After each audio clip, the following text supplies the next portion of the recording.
Bueno, entonces, sin más preámbulos, vamos a buscar el capítulo 2 del libro de Génesis y vamos a leer ahí el versículo 18. Génesis capítulo 2, versículo 18.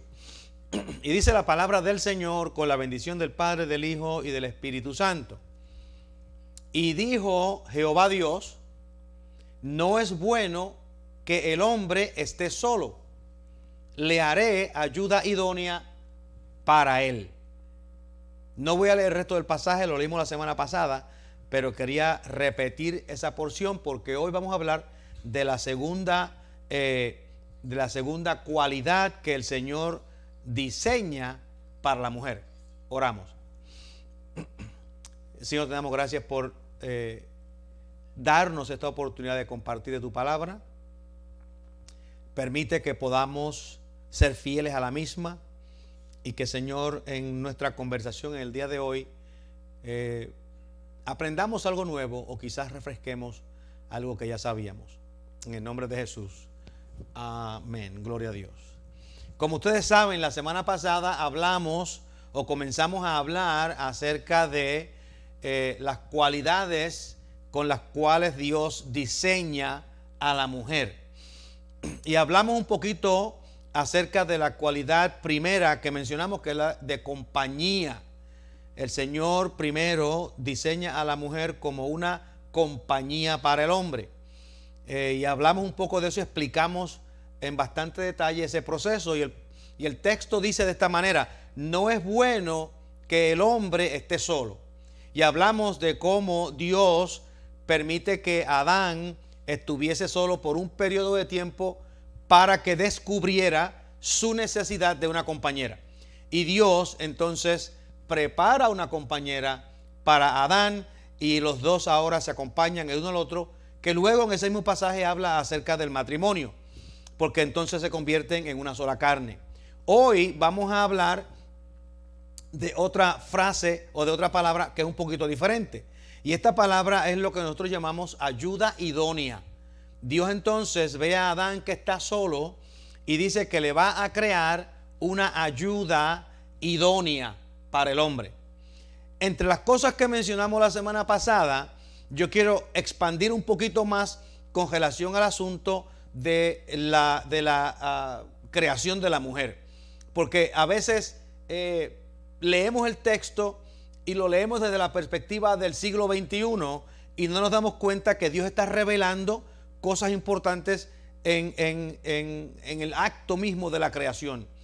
Y yo quisiera presentar por lo menos 3 elementos en esta ecuación de la creación de la mujer que son importantes. Porque en estos elementos, la semana pasada ustedes se acuerdan, yo dije que la mujer era más refinada en su creación que el hombre, ¿se acuerdan? La mujer es más refinada que el hombre en su creación.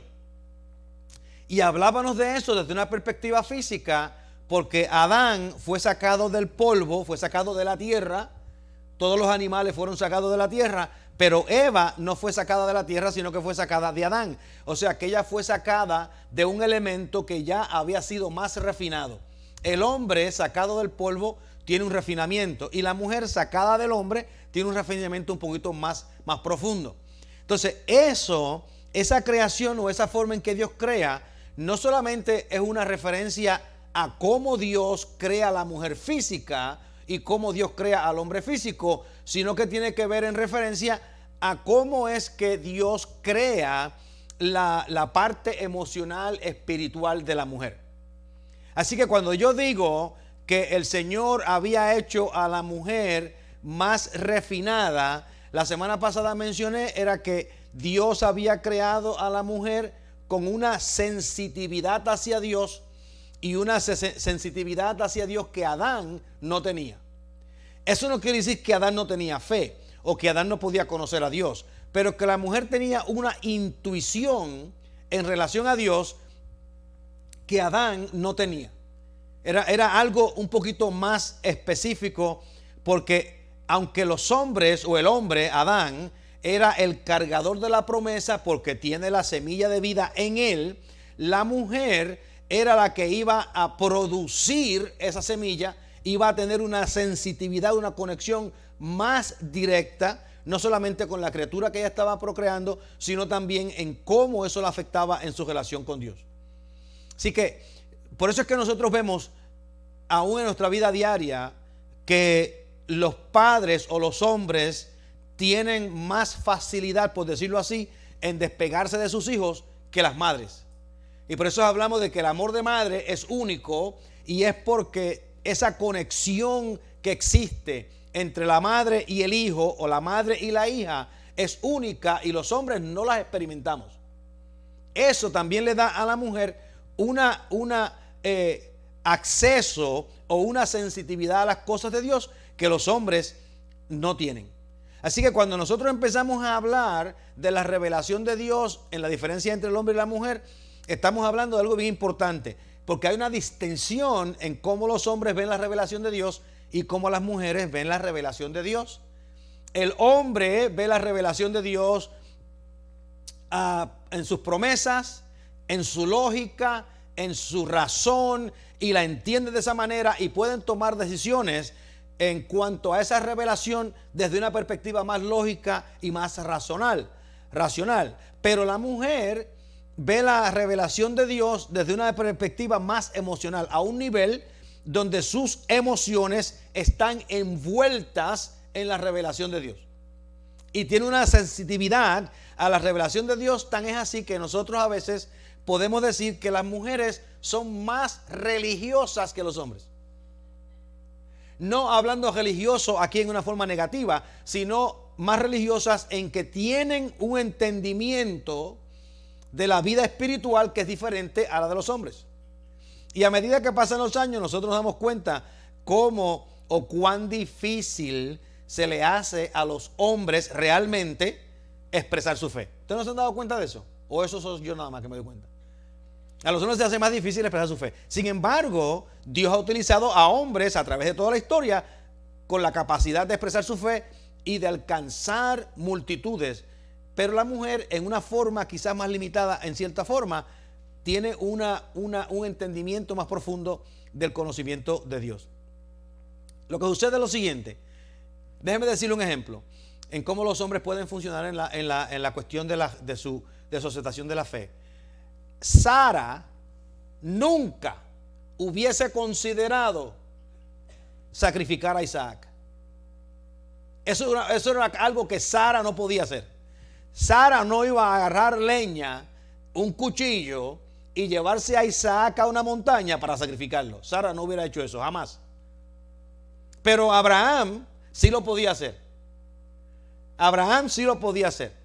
Entonces, en ese caso, Dios necesitaba una persona que tuviese una visión de la revelación de Dios diferente a la revelación o la forma en que Sara podía responder. Sin embargo, en esa misma familia, nosotros podemos ver que cuando Isaac tiene a los gemelos, fue Rebeca la que decide o la que determina o la que discierne que Jacob era un hombre más espiritual que Esaú. En ese caso, Isaac, que era a través del cual venía la promesa, no tenía la sensitividad para descubrir y entender cuál era el propósito de Dios. Porque Isaac veía a Esaú como un guerrero, como uno fuerte, como uno que estaba al frente, y él estaba cegado por los atributos físicos de Esaú. Pero Rebeca entendía que Dios estaba buscando a alguien, a un hombre que tuviese una expresión de fe diferente a la de Esaú. Y Rebeca fue la que dirige a que Jacob venga a tener esa conexión con Dios. Así que en el caso de Abraham con Isaac, Dios necesitó a Abraham. Y en el caso de Jacob con Isaac, Dios necesitó a Rebeca para poder dirigir el proceso espiritual del tiempo antiguo. Así que somos los dos participantes de la visión de Dios, pero la mujer tiene una percepción, una intuición a las cosas de Dios que es diferente a las cosas, a cómo los hombres lo ven. La otra cosa que quiero mencionar acerca de esta situación, de esa sensitividad espiritual emocional, es que la mujer también tiene una sensitividad emocional en las condiciones, en su relación con Adán. Eva tiene una condición, una sensitividad que es más específica y más profunda en su relación con Eva. Las mujeres pueden ver los peligros relacionales antes de que los hombres los vean. Y yo he aconsejado multitudes de parejas. Y cuando vienen a la iglesia a aconsejarse conmigo, yo le hago la pregunta: ¿y cómo están las cosas? ¿Cómo van las cosas? ¿Cómo usted me definían las cosas cómo van? Los hombres normalmente dicen: yo creo que todo está bien. Y las mujeres me dicen: ¿por dónde quiere que empiece? Porque ellas tienen una percepción y una sensitividad que nosotros los hombres no tenemos en cuanto a la relación. Eso no quiere decir que el hombre está mal o que la mujer está mal. Eso quiere decir que el hombre no fue diseñado por Dios para reconocer las variantes emocionales que hay en una relación. Nosotros sencillamente no las vemos. Podemos aprenderlas, podemos practicarlas, pero a algunos de nosotros nos toma toda la vida tratar de entender y comprender esas señales o esos toques emocionales que las mujeres tienen, que nosotros sencillamente no tenemos. Pero eso no debe de ser entendido ni por la mujer ni por el hombre como una falta, porque lo que sucede es que aunque la mujer tiene esa respuesta emocional en su relación, hace falta que el hombre no la tenga para que entonces él pueda responder a peligros diferente a la mujer. Porque si el hombre responde al peligro exactamente a la mujer, en una forma emocional exactamente a la mujer, los dos se mueren. Tiene que tener una diferencia. Y Dios la creó y la diseñó de esa manera. Por eso es que las relaciones, aunque pueden ser difíciles, si la mujer entiende que el hombre no va a tener esa misma sensitividad en la relación, ella puede ayudarlo a crecer en ese aspecto en lugar de criticarlo. Y si el hombre entiende que él no tiene esa misma sensitividad, a lo mejor él puede sentarse para atrás y decir: yo voy a esperar que ella me enseñe. Pero se nos hace difícil porque estamos en batalla, estamos en guerra. Las parejas están en guerra. Y como estamos en guerra, todo el mundo está tratando de hacerse un poquito más poderoso que los demás. Algo que no mencioné la semana pasada, pero que quería mencionar hoy acerca de esta sensitividad, porque estamos pasando de ser compañera a ser ayuda idónea. Y en este caso dice, le estoy diciendo el tercer punto en este aspecto de la sensitividad, es que la mujer tiene una sensitividad de la condición humana que la hace a ella una experta para civilizar a los hombres. Para civilizar a los hombres. ¿Ustedes han visto los chistes? La mamá se va de compras a una tienda y deja a los nenes en la casa con el papá, y cuando la mamá regresa está el papá con los muchachos guindando del techo, corriendo por peligros. No porque él está poniendo los nenes en peligro, sino porque él piensa que así es como deben de funcionar los muchachos. La mamá llega completamente: los vas a matar, ¿qué estás haciendo? Y es porque tenemos una percepción diferente de cómo debemos de conducirnos. Por eso es que la frase que dice que la conducta de un padre es totalmente cambiada cuando una hija nace en su casa. Porque la hija tiene la tendencia a suavizar el carácter del padre, a civilizar el carácter del padre. Si usted deja a los padres funcionando solos con los muchachos, la ley que va a funcionar en ese hogar es la ley de la jungla. Pero cuando la mamá entra en acción, comienza a traer las cosas en un balance, a presentar las cosas un poquito diferente. Por ejemplo, en mi casa, yo no daba muchas palmadas a los muchachos en los traseros.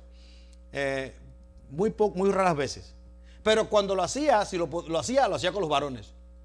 Pero en todos los años que Verónica estuvo en la casa de nosotros, yo nunca ni una vez, por ninguna razón, le pegué a Verónica. Es más, en casas había una regla que los 3 varones no podían pegarle a Verónica, no importaba lo que ella hiciera. No importaba lo que ella hiciera, ellos no le podían pegar. Eso era una ley, es una regla, eso está ahí fijo. Y a veces ella quizás los provocaba un poquito.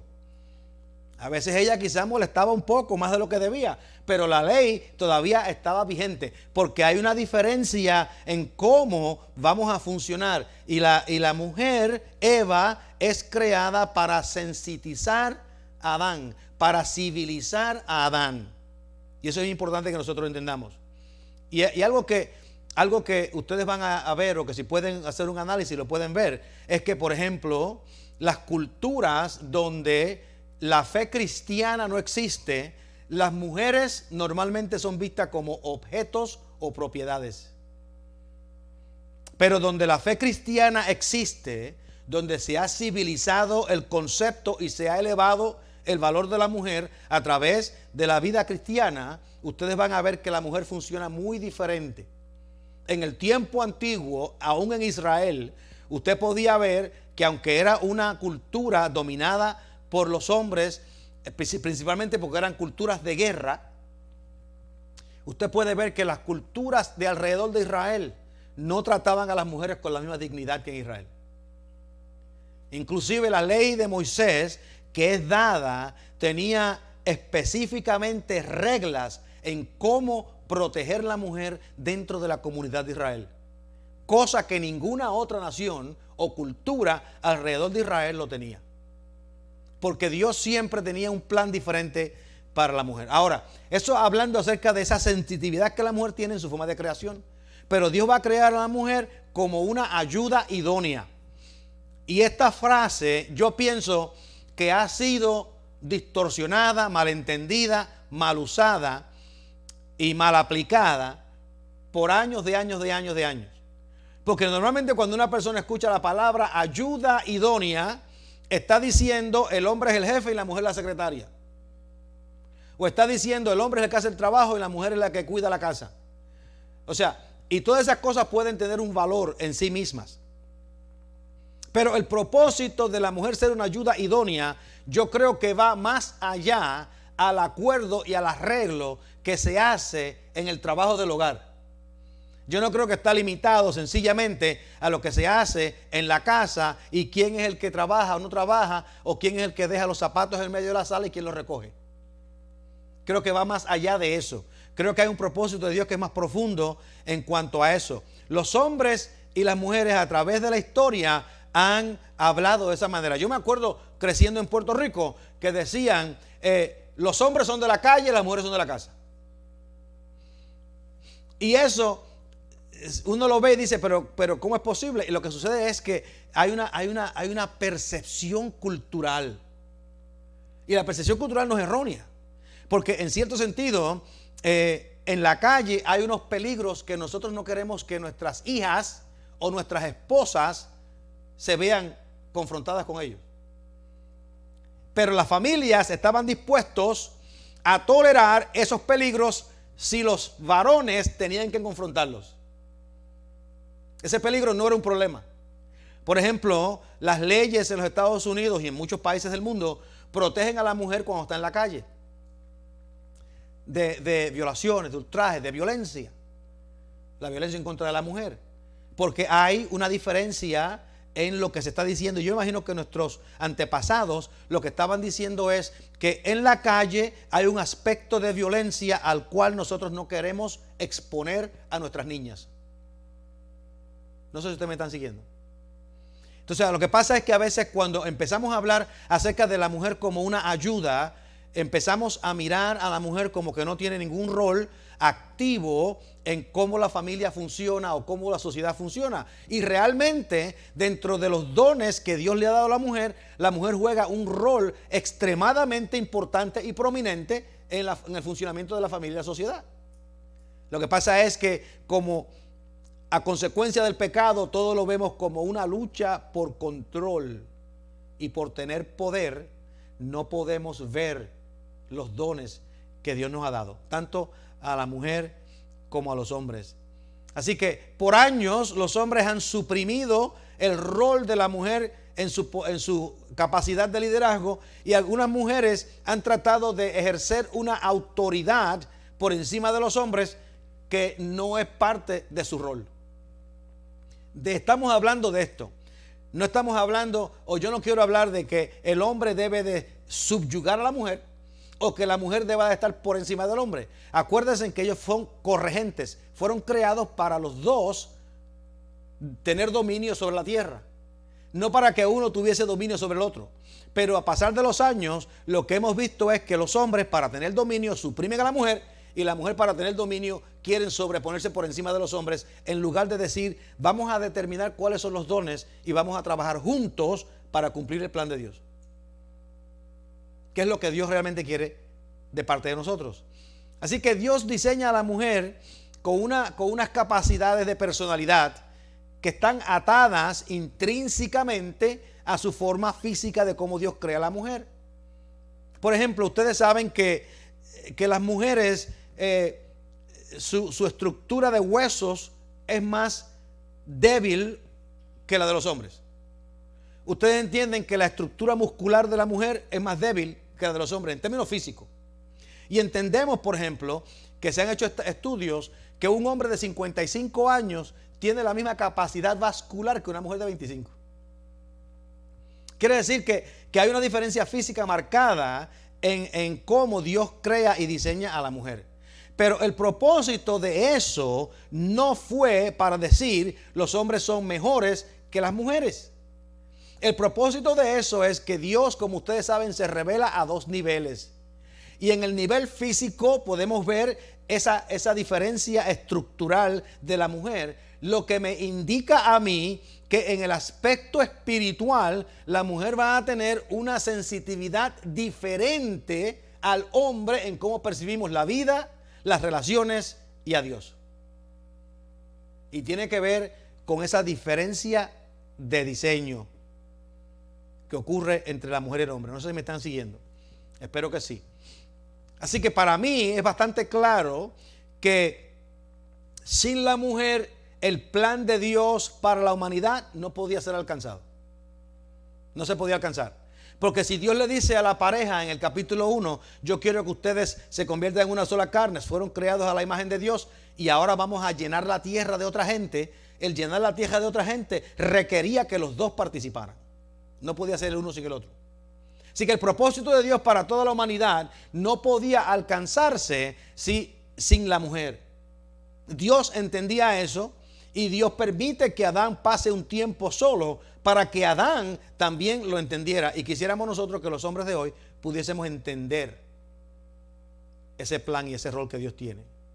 Así que como discutimos la semana pasada, mencionamos la semana pasada, Dios creó a Eva como su acto final de la creación.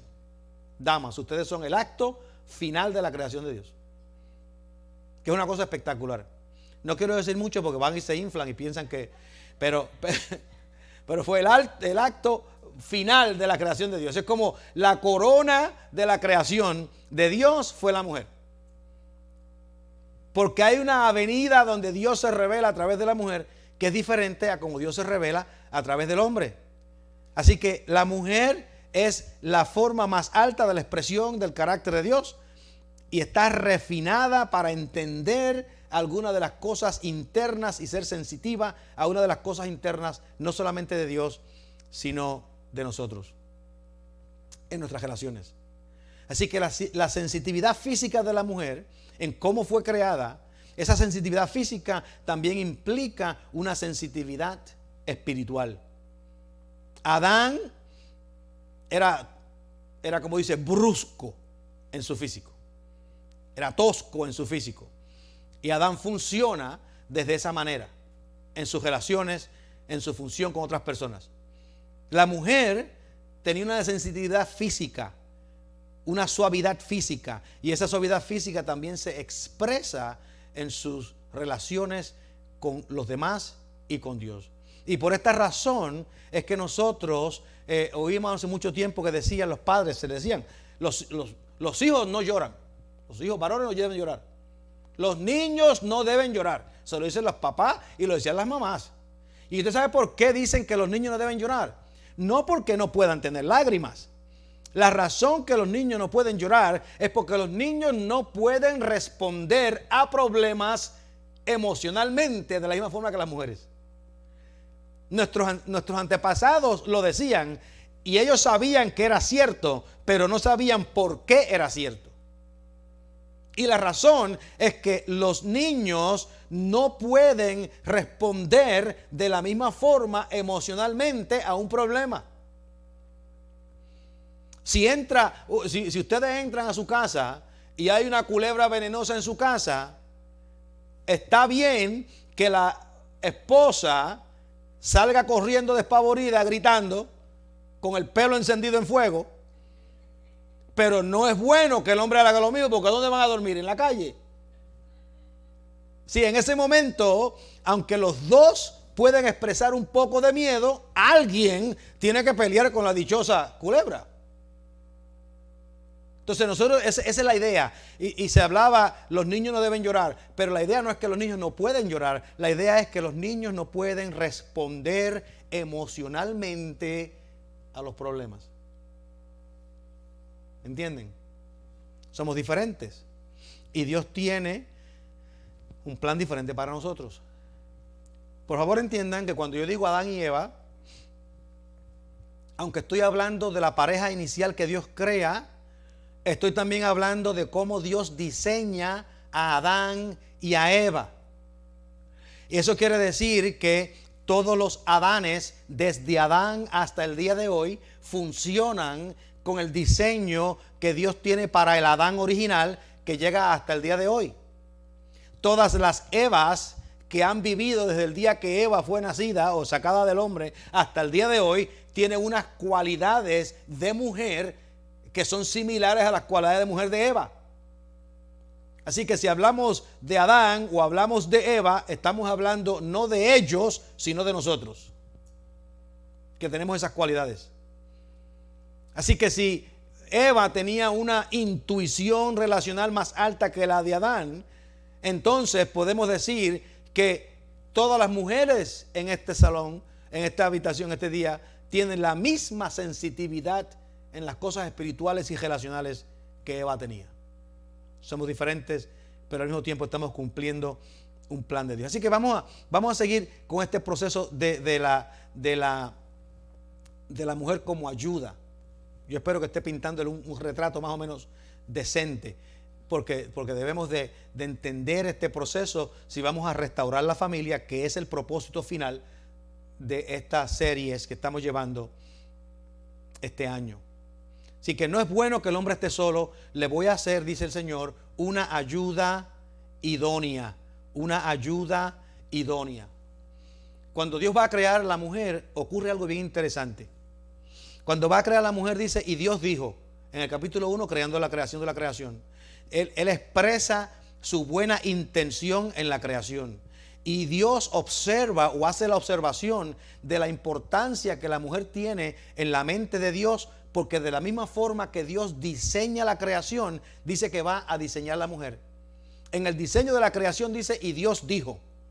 En el diseño de la mujer dijo, y Dios dijo. En el diseño de la mujer, en el verso 19 dice, y Dios formó. En el diseño de la mujer, en el verso 21 dice, porque el Señor causó que el hombre fuese a dormir. Y en el verso 22 dice, y el Señor hizo a la mujer. O sea, que estamos viendo un proceso de Dios mismo. Es como si Dios estuviera diciendo, estoy directamente envuelto en la creación de la mujer.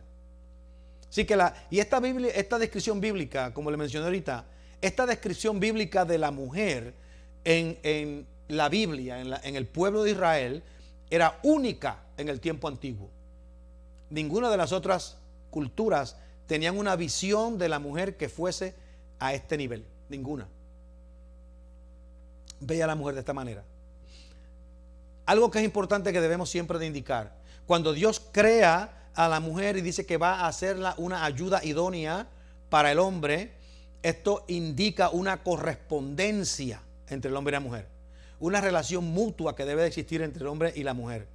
Y pueden ocurrir tensiones y dificultades, pero esa relación mutua habla acerca de la igualdad espiritual de estas dos personas, de Adán y Eva.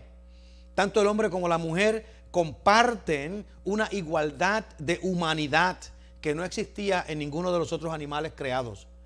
Y es importante que entendamos que la mujer comparte las mismas cualidades de personalidad que el hombre. Y cuando hablo de personalidad no me refiero a que uno responde más lógicamente y el otro más emocional. Cuando hablo de personalidad me refiero a que la mujer tiene la capacidad de amar, tiene la capacidad de sentir, tiene la capacidad de tener compasión, tiene la capacidad de relacionarse, y nosotros todos tenemos esas capacidades. Las expresamos diferente, pero todos tenemos las capacidades para presentarnos delante del Señor. Así que en el capítulo 1 el énfasis es la igualdad que los dos tienen de tener la imagen de Dios. La igualdad que los dos tienen en cómo deben de funcionar. Pero en el capítulo 2 nos habla un poquito más acerca de los roles que ellos deben de tener. Así que podemos hacer la pregunta para llegar casi a la conclusión. ¿En qué sentido es la mujer una ayuda idónea? ¿Alguna vez ustedes se han preguntado eso? ¿En qué sentido es la mujer una ayuda idónea? ¿En que ella lava los platos? Esa es la idea. ¿En que ella sabe planchar la ropa? Podríamos hacer la pregunta: ¿en qué forma la mujer es una ayuda idónea? Bueno, de la única forma que yo puedo tratar de visualizar esto un poquito es si pudiésemos descubrir en qué forma esa palabra ayuda idónea o esa frase fue utilizada en la Biblia en otros lugares. Porque si entendemos cómo fue utilizada en otros lugares, podemos entender qué es lo que Dios está diciendo acerca de la mujer como una ayuda idónea. Y en el libro, en el Salmo 20, hay varias referencias, pero voy a usar solamente 3. En el Salmo 20, verso 2 dice: te envié ayuda desde el santuario y desde Sión te sostenga. Te envíe ayuda del santuario y desde Sión te sostenga. Aquí hablando de Dios. Dios era visto por el salmista como su ayuda. Como su ayuda. Acuérdense que Eva es ayuda idónea. Entonces Dios es visto como alguien que trae ayuda. En el Salmo 121, versos 1 y 2 dice estas palabras: alcé mis ojos a los montes, ¿de dónde viene mi socorro? Decimos en español, pero la palabra que se debe traducir ahí es: ¿de dónde viene mi ayuda? Y la contestación es: mi ayuda viene de Jehová, que hizo los cielos y la tierra. Aquí tenemos a Dios otra vez, a Jehová otra vez, como una ayuda. ¿En qué sentido es Dios una ayuda para el salmista? ¿Acaso es Dios una ayuda porque Dios puede lavar los platos en la casa del salmista? ¿Acaso es Dios una ayuda porque Dios es el que plancha la ropa en la casa del salmista? En ningún momento pienso yo que David vio a Dios como alguien que era subserviente a él, o como alguien que debía estar inferior a él. Así que la palabra ayuda, en cómo se utiliza en el hebreo, no puede ser una referencia a inferioridad o a tener un rol de menos importancia. Porque la palabra ayuda, cuando se relaciona con Dios, está hablando de alguien que viene a traer socorro, que viene a traer liberación, que viene a traer expansión o crecimiento en la persona. Moisés, en otro libro de Moisés, Génesis, un libro de Moisés, en el libro de Éxodo, capítulo 18, dice estas palabras, hablando de uno de los hijos, dándole nombre, y dice a uno de los hijos: y al otro se llamaba Eliezer, porque dijo, de uno de los hijos de Aarón, hermano de Moisés: el Dios de mi padre me ayudó y me libró de la espada de Faraón. Así que vemos ahora a Dios en este proceso de la ayuda, lo vemos a Él como una persona que sacó a uno del peligro. Así que Dios ayuda en que nos trae alivio. Dios ayuda en que provee socorro en medio de la tribulación, y Dios ayuda en que Él nos libera de la mano del enemigo. Entonces, si pudiésemos hablar acerca de eso, ¿qué significaría entonces la mujer ser una ayuda para el hombre? ¿Cómo podríamos definir esto? Y yo pienso que la mujer es una ayuda para el hombre porque ella es una compañera indispensable que cuando funciona en sus dones, ella puede cumplir juntamente con el hombre la comisión de Dios. Y lo sugiero de otra manera. La mujer como ayuda del hombre en esa relación, de la misma relación que tiene David con Dios, significa que la mujer jugará un papel integral en el plan de Dios para la redención. Así que la ayuda, cualquiera que sea el acuerdo a que la pareja llegue en su relación en la casa, es algo que debe decidirse basándose en los dones que la pareja tiene.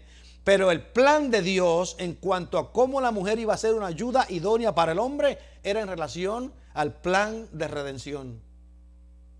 La mujer iba a ser un aspecto integral del plan de redención de Dios. Y podemos ver esto en la Biblia. Porque nosotros leemos la Biblia y ustedes saben los nombres de los héroes, ¿verdad? Ustedes saben los nombres de los héroes. Abraham, Isaac, Jacob. El Dios de Abraham, de Isaac y Jacob. Nuestros padres. Leemos la historia de los héroes. David, Daniel, los profetas. Leemos historia y ustedes la leen en la Biblia. Pero hay una historia detrás de la historia que a veces no vemos. Y yo quiero compartir con ustedes en el plan de la redención cómo la mujer ha sido una ayuda en el plan de la redención para el hombre, para cumplir con el propósito que Dios ha tenido. ¿Cuántos quieren oír un parte de eso? Déjenme decir un parte de eso. Miren lo que sucede. La mujer ha sido absolutamente indispensable en el plan de la redención. ¿Cuántas damas sabían eso? Absolutamente indispensable en el plan de la redención. Y empezamos desde el principio. Empezamos con Abraham y Sara. Si ustedes se acuerdan, Sara no podía tener hijos. Pero Dios le dijo a Abraham, en tu simiente serán benditas todas las naciones de la tierra. Tu simiente. ¿Por qué la simiente de Abraham? Porque el hombre es el que tiene la simiente de vida. En la simiente de Abraham serán benditas todas las naciones de la tierra. Pero hubo un problema porque Sara no podía tener hijos y Sara le ofrece su esclava a Abraham. Abraham tiene un hijo y Abraham entiende que ese hijo iba a ser su heredero, Ismael. Ese hijo va a ser su heredero. Pero la promesa de Dios era que Abraham iba a tener un hijo con Sara. Sara tiene un hijo que se llama Isaac y ustedes conocen su nombre. Y miren lo que sucede, en un momento crítico, en un momento esencial, particular en cuanto a cómo Dios iba a conducir su plan redentor. Sara dice, Ismael y la esclava tienen que irse, porque mi hijo Isaac es el heredero. Y el apóstol Pablo recalca estas palabras de Sara y dice, el hijo de la esclava no heredará con el hijo de la libre. La que hace esa determinación no fue Abraham. Abraham hubiese escogido a Ismael como su heredero. Pero la que hace esa determinación es Sara. Y cuando Sara toma la determinación, el plan de redención de Dios toma un viraje, una dirección en particular. Si seguimos hablando de aquellas mujeres antiguas, encontramos a Rebeca. Rebeca tuvo a los gemelos con Isaac, Esaú y Jacob. Esaú era un guerrero. Esaú iba al gimnasio todos los días y tenía muchos abs. Esaú estaba preparado para correr en el monte. Isaac veía a Esaú y decía, este es un hombre de hombres.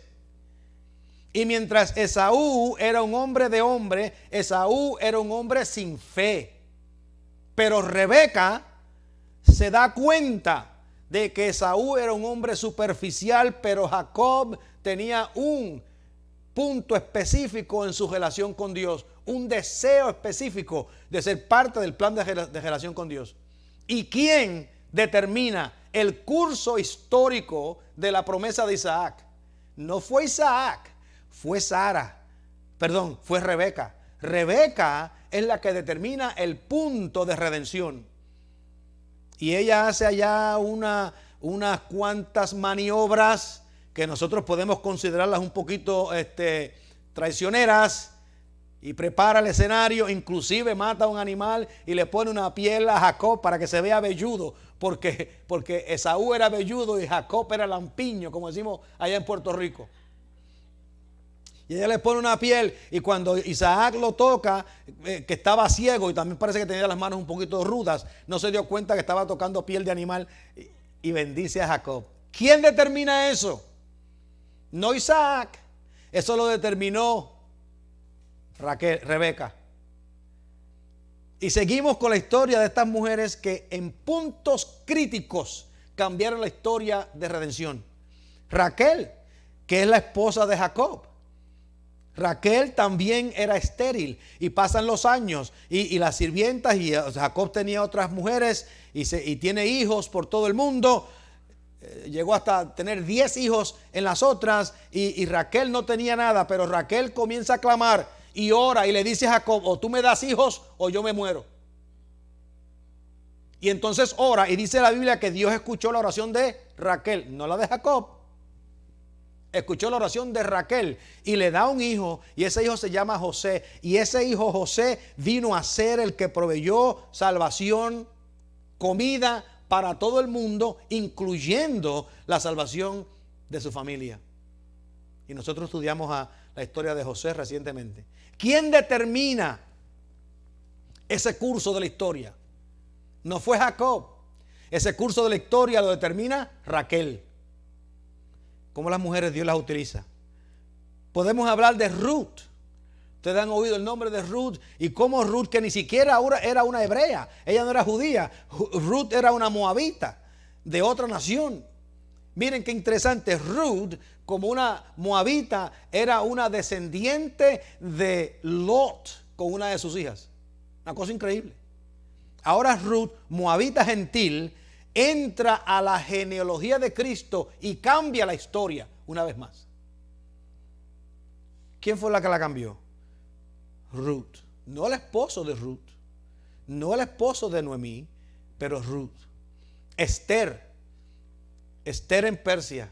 Nosotros leemos la historia de Mardoqueo y entendemos cómo Mardoqueo estaba dirigiendo en aquel tiempo en Persia, pero a quien Dios utiliza para salvar al pueblo fue a Esther, una mujer. Otra vez la historia tiene una pincelada, y Dios utiliza una mujer para guiar la historia. Le menciono una más que tiene a veces mala reputación, que se llama Betsabé. ¿Te has oído de Betsabé? Tuvo una relación con David. Aquello fue un salmorejo feísimo. Allí hubo de todo, hasta matanza hubo en aquel proceso de esa relación de Betsabé con David. Pero fíjense en algo bien importante about Betsabé, que a veces nosotros no consideramos. El hijo primero muere porque era un hijo ilegítimo, y Dios dice, como castigo a David, ese hijo va a morir. Pero Betsabé tuvo otro hijo que no era el mayor, que no era el más significante en la vida de David, pero tuvo otro hijo que se llamaba Salomón. Y Salomón es reconocido como el hombre más sabio que jamás ha existido. Y David iba a mencionar o iba a nombrar a su hijo mayor como rey. Y Betsabé le dijo a David: tú no vas a hacer una cosa como esa. Mi hijo Salomón reinará sobre Israel. Y la historia toma otro rumbo. ¿Y quién determinó ese rumbo de la historia? Betsabé. No David, que era el hijo de la promesa, sino que el que toma la ruta es Betsabé. Así que las mujeres han tenido un plan, han tenido un rol en el plan de redención de Dios que es enorme. El que a veces no lo veamos no quiere decir que no está ahí, no quiere decir que no es importante. Inclusive nosotros sabemos que Eva fue la que primera tomó del árbol del conocimiento del bien y del mal. Por eso es que a veces se dice el chiste: y Dios creó a Adán y todo fue bueno, y después creó a Eva. Dice, no, Dios creó a Adán y descansó, y después creó a Eva y nadie ha descansado ese día. Eso dice el chiste. Pero la realidad del caso es que Dios creó a Eva. Y fíjense qué sucede. Eva fue la primera que come del fruto. Pero cuando Adán come, el pecado entra, y dice Pablo que por causa de un hombre entró el pecado al mundo. No por causa de una mujer, sino por causa de un hombre entró el pecado al mundo. Y luego esa misma mujer que toma primero la fruta del árbol recibe la promesa de parte de Dios en el capítulo 3, versículo 15 del libro de Génesis, y dice que la simiente de la mujer va a derrotar a la serpiente. La mujer no tiene simiente. La simiente le pertenece al hombre. Pero Dios iba a utilizar el mismo método que utilizó Satanás para introducir la tentación al hombre, para destruir la tentación del hombre. Esto es una cosa espectacular. Yo no sé si ustedes lo han visto así anteriormente. Pero Dios tiene un plan y la mujer tiene un rol que jugar. Cuando lleguemos a hablar del matrimonio, entonces hablamos de lavar los platos, quién lava los platos y quién saca la basura. Amén. Porque eso sería otra conversación diferente, que vamos a hablar más adelante. Porque a veces parte de la lucha está con ese aspecto de cómo nosotros nos relacionamos los unos con los otros. Y es bien interesante que la palabra simiente, zera en hebreo, y la palabra ayuda, ezer en hebreo, se utilizan como dos palabritas en un juego de palabras. La mujer iba a ser un ezer, pero de la simiente de la mujer, del zera de la mujer, iba a venir la redención del mundo. Se utiliza como un juego de palabras. Así que nosotros podemos ver cómo hay una sensitividad en la revelación de Dios en lo que se refiere a la conexión que debe de existir entre el hombre y la mujer. Así que cuando nosotros hablamos del Señor como una ayuda, Él es un escudo, Él es un rescatador, Él es uno que nos libera, Él es uno que provee compañía. Y nosotros entendemos entonces que la mujer provee las mismas cosas con el hombre. La mujer puede ser un escudo para el hombre. ¿Ustedes sabían eso? Que la mujer puede ser un escudo para el hombre. ¿Cómo puede ser la mujer un escudo para el hombre? Le doy esta historia y terminamos. Cuando estábamos en el ejército, nosotros teníamos lo que llamaban los balls. Teníamos esos fiestas, todo el mundo vestido de gala. Y no, los soldados obviamente vestidos en uniforme. Las mujeres se vestían en sus ropas de gala, pero algunas de ellas se vestían obviamente un poquito provocativamente. Entonces yo le decía a Iris, está pendiente, porque aquí hay un montón de mujeres que tienen que estar detrás de mí, así que tú me proteges. Tú estás pendiente, tú vas a ver cosas que yo no veo. No había nadie detrás de mí, pero de todas maneras. La idea es que la mujer es un escudo. Usted sabe que la mujer puede ver lo que las otras mujeres están haciendo una milla allá. Los hombres no lo ven, pero las otras mujeres sí lo ven. Mira aquella, mira lo que está haciendo, mira lo que hizo. Allá miró los ojos así y nosotros no vemos eso, pero las mujeres lo ven. La mujer puede ser un escudo para el hombre. Así que damas, una vez se casan, sea un escudo para el hombre. Sea un escudo para el hombre. Y la pregunta que todo el mundo hace entonces es, a la luz de lo que hemos discutido hoy, la mujer como ayuda, la pregunta que todo el mundo hace es, ¿y cuál es el rol de la mujer en la iglesia de hoy? O la otra pregunta que se hace más específica es, ¿pueden ser mujeres pastoras? Y yo les diría que la respuesta a esas dos preguntas es la misma, sí y no. ¿Pueden ser las mujeres pastoras? Sí y no. De la misma forma que pueden ser hombres pastores, la respuesta es sí y no. La respuesta es sí si tienen el don de Dios para ese trabajo, entendiendo cuáles son sus limitaciones y cuáles son sus fortalezas. Y la respuesta es no. Si la mujer lo que quiere es tener poder, si la mujer lo que quiere es tener dominio, si la mujer lo que quiere es tener igualdad, a ser igual que los hombres, entonces la respuesta es no. Porque el querer ser igual que los hombres, el querer tener poder, el querer dominar, no es un don bíblico. Eso es una ambición personal. Entonces cada cual tiene que evaluarse para ver cuál es el don que tenemos, qué es lo que Dios nos ha llamado a hacer y dentro de nuestras limitaciones hacerlo. O dentro de nuestras fortalezas hacerlo. Así que para mí la pregunta no es si las mujeres pueden o no pueden. La misma pregunta para las mujeres es la de los hombres. Si tienen el don, ejercítelo. Si no lo tiene, haga otra cosa. Cualquiera que sea la otra cosa. Amén. Lo dejamos ahí, en el nombre del Señor. Así que la mujer como ayuda, yo espero que hoy hayamos visto quizás un poquito de diferente en cómo esa ayuda en el plan de la redención se manifestó en la Biblia. Nos ponemos en pie. Gloria a Dios. Damos las gracias al Señor por su presencia con nosotros. Y acuérdense que no nos vamos todavía, nos vamos ahorita, después de cantar. Señor, te damos gracias por este día. Bendice a cada uno de nosotros que pudimos llegar. Bendice a aquellos que no pudieron llegar, están enfermos, viajando. Protégeles en todas sus acciones. En el nombre de Jesús. Amén.